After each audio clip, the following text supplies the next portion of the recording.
This conference will now be recorded.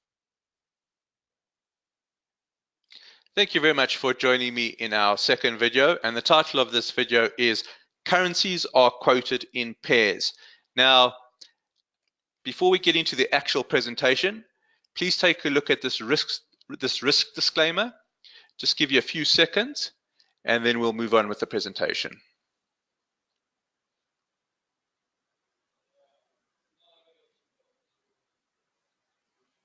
Okay, thanks very much for that. Now, the foreign exchange market is the market where currencies are traded and valued.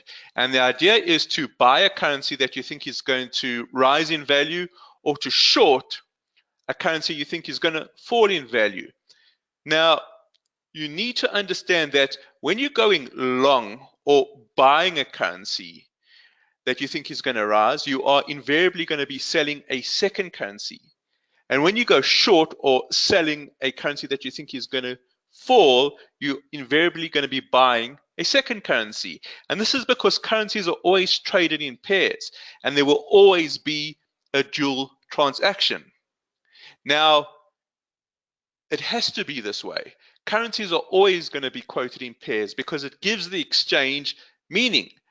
For example, take a look at the pound to the US dollar, which is GBP USD, or the US dollar to the Japanese yen, which is USD to JPY. Now, in the first example, we're looking at what the pound is valued to the US dollar.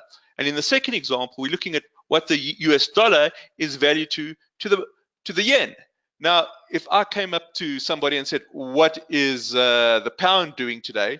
The fact that you can compare it to the US dollar gives it that meaning. One could say it's rising against the US dollar, or it's falling against the US dollar.